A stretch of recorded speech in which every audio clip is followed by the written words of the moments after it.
Thanks very much, and please welcome, just to complete this discussion on what's happening at the local level, transition at a local level, Sam Bridgman, Sustainability Specialist Environment at New Zealand Post, currently part of the corporate sustainability team responsible for its policies and strategy across all of the group's companies and subsidiaries. Welcome. Right, thank you everyone, and thank you to the organisers for inviting me along. So I understand what I'm talking about today is a wee bit more niche around what compared to the other presenters, but hopefully will offer a different perspective on EVs and operational roles. Yeah, great. So just quickly, New Zealand Post Group as a whole group includes both Kiwi Bank and New Zealand Post, and it includes the retail, digital, transport and delivery network. So everything I talk about includes those. Our sustainability work program, the team I'm in fact across the business, looks at our business through the integrated reporting lens. So we look at across the business in 6 capitals: the environment, finances, expertise, relationships, people and networks. And happily something like electric vehicles actually ticks and adds value across all those aspects, so it's pretty neat to be involved in. But just to give you a bit more background, looking at a purely environmental perspective, greenhouse gas is a big impact for us. This diagram is our annual footprint in 2014.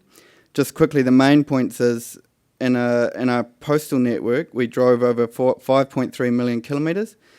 In the rural post network, they drove nearly 26 million kilometres. Our courier and heavy vehicle fleets drove over 5 million kilometres. And to do this, we have over 2,000 vehicles across the fleet. So a fairly large network. Which is why from our greenhouse gas perspective, ground-based emissions make up nearly half of our total footprint. And there's no silver bullet to reducing our footprint then. We have to try lots of little things. Coupled with that, of course, as you might know, things are changing in the postal world. Letters are down. Last year there were 60 million less letters going through the network, which means we're losing about $20 to $30 million a year in revenue. And at the same time, parcels are increasing at 5 or 7%, but nowhere near the rate that letters are declining, which means our whole delivery network, which was set up for nearly 1 billion letters a year, has to change. And the change wasn't just needed across how we deliver, but how we process, how we pick up, every aspect of the way we move letters from A to B or parcels from A to B needed to change. So as part of that, we looked at some mid-sized vehicles. These were 2 vehicles that were piloted in New Plymouth. They were chosen as they were both capable of carrying more items, still allowed easy access for the posties to get on and off, and they were operationally efficient and safe. The one on the left is a 3-wheeler Swiss Kibitz, and the one on the right is the Norwegian Paxter. They were piloted under delivery conditions, had independent crash testing undertaken, and also in consultation with some local authorities, the police and the NZTA.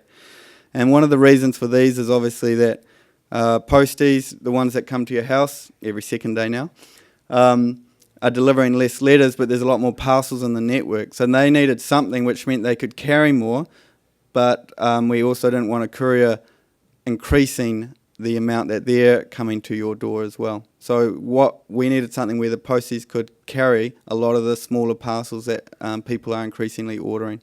And this allows them to do that because the one on the left, the Kibitz, has a trailer on the back, and the one on the right, the Paxter, has capacity for 200 or 300 kgs back there, so it allows a lot more flexibility. I should add there's one outside at the moment, and if you've missed that one, there's 2 in our foyer that you can go and sit in and have your photo taken if you wish as well. So after trialling these, the Paxter was chosen, and this was chosen because it has a longer run time, it's a better operational fit, so it can carry more than the other vehicle and also carry heavier loads, and it can suit a wider range of terrain. Following feedback we actually provided to the manufacturer, they've added extra safety features and extra operational features that mean it's more comfortable and for the postie that's driving it as well. I'll let you read the stats, I won't go through all those, but through the trial where 4 couriers and a mix of posties walking and cycling around a number of routes, were replaced by 19 of these electric vehicles and 1 courier. So, the whole makeup of the route selection had to change. But so 4 couriers and posties walking and cycling were replaced by 1 courier and 19 posties in electric vehicles. There was over a 65% reduction in greenhouse gas emissions and a 60% reduction in fuel costs. So pretty efficient. So over the next 2 years, we plan to roll out 500 of these around the country. And it's not going to be a full rollout to every region, every place. It will depend on the local operating conditions. They're obviously not going to be suitable for everywhere, but overall we're anticipating up to 500, and they're arriving every month by the container load at the moment. It was the largest order that the manufacturer has taken, and they built a new factory to cope with it, which was really nice of them. So these will be added to our current 50 electric vehicles that we're using in pilot, the 118 hybrid cars that are in the Kiwi Bank fleet, and we've also got 300 e-bikes in operation across the country at the moment as well. But these we think will have a big impact. I've modelled out they potentially will reduce our greenhouse gas footprint between 6 and 10% across the organisation, which is a pretty big hit for us, which is really good. The operators wear motorcycle helmets but not a seatbelt, and they're classed by NZTA as not applicable, or NA, with a number or pretty much all exemptions in place. They are 90% recyclable, so at the end of their life, the manufacturers avoided using composites in most of the materials, so they're recyclable 92% of their weight. And the organisation itself is 14001 certified, so we're pretty happy with the environmental benefits. I'll just show you a short video of them in operation.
Well, yes, it's the next. They're pretty nifty little things. They've got a range of about 90 kilometres and a top speed of 45, but of course we won't be driving them at that speed on the footpath. Which comes to our first challenge, which was working with the local authorities. So turns out every local authority looks at the use of vehicles on footpaths differently. So every local authority had to be worked with differently. Some wanted resource consents. This is for us to operate them. Some wanted a bylaw. Some said it's no problem. Some says whatever NZTA say. So it was a full consultation exercise. All bar 3 or 4 councils have allowed us in principle to use them. And of course, we would then assess which routes they're suitable for. In Wellington, all bar 1 council has allowed them on their streets, which is good. And that's Wellington City that hasn't, if anyone's wondering. It's all public. So the other big change we have to make is the route changes, because we've had postie routes set up for quite a number of years that allowed for traditional operating modes, but now, of course, we've got these Paxters, so pretty much every single route in New Zealand needs to be redesigned. Is a Paxter suitable? If so, how do you cut it? Do we add more motorbikes where we can't, or do we add e-bikes or cycles? Do we add more people walking in certain areas? So it's quite a logistical exercise. Local infrastructure, Paxters need storing overnight. What happens if you can't store them near the sorting depot or where the posties are sorting their mail? How do you move the Paxters to the posties or the posties to the Paxters? So there's these sort of things being worked through. Training and deployment, as I said, a lot of posties will now need car license. So you need a car license to drive these. It's not just hop on and off you go. They get training, obviously, in how to use them. Some posties are quite pleased. They'll have more energy in the evening. Others are less so because walking or cycling every day was their way of keeping fit. So, it's a mixed reaction in that sense. But in implementation with the way things were getting newer sorting machines that can sort to a greater level of detail means the posties will be outside more often. Less time inside sorting, more time out delivering, talking to customers. And because they can now deliver and pick up parcels, there's a lot more customer interaction on that side of things and potential business opportunities. Smart charging. So we've been working with PA Consulting to investigate whether once we've got 500 of these, can we charge them at time of low rates and or high amounts of renewable energy in the grid, and will that make a difference for us and our environmental footprint in New Zealand? Can the battery be used as a source of charge and put power back into the grid when excess allows? That's another question we've asked. And of course, what network and lines tariffs would be most appropriate once we do plug these in? There's some of the things we've been looking at. We've quickly come up to some barriers in terms of some of those questions, but we're working through the others. It turns out we can't put the power back into the grid. I don't think the technology from PAX has allowed that. And unfortunately, there's I think the term is a low amperage or low. So it's quite a slow charge. It's about 7 hours to fully charge. So we don't have a lot of time over making sure that they're charging at times of low rates and so on. But we're trying to work out what different options are available in the future as well. Now, these are great to roll out now, but they won't be fully utilised until the rest of the changes in the network take place. So once the new mail sorting machines are in place, once the route changes are done, once the aviation strategy where we're reducing the amount of planes we operate is in place, that's when the full benefits of these will come to fruition.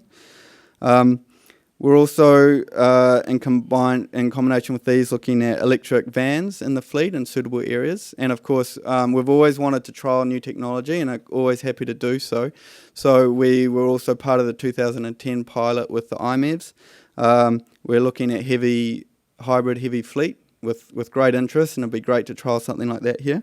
And of course, we're looking at other fuels, so we're a founding supporter of the ZBID initiatives as well. So we're trying to add this into one of the many things we're doing. And of course, yes, end of life. What do we do with these after the expected 10 years of life? Is there a market for them? Will there be a market for them? Of course, I've said they're recyclable, but it's always better to reuse them rather than recycle. They are quite modular manufacturing, so it could be we can swap out the old pits and put in new ones, but it is something to think about. They're quite unique. There's only so many golf courses and urban delivery places that will want them, so it is something to think about. Ultimately, in the new way of thinking, it reduces our environmental footprint too, but the reason we do it is to reduce our customers' environmental footprint. So when people send or receive through us, it means that they're reducing part of their own supply chain emissions, and that's something where we are already reporting and measuring our greenhouse gas emissions on a per letter and per parcel basis and have targets on that through to 2025. So, this helps us achieve those, and then we can report back on that to our clients and customers, and that's pretty neat for them as well. So thank you very much.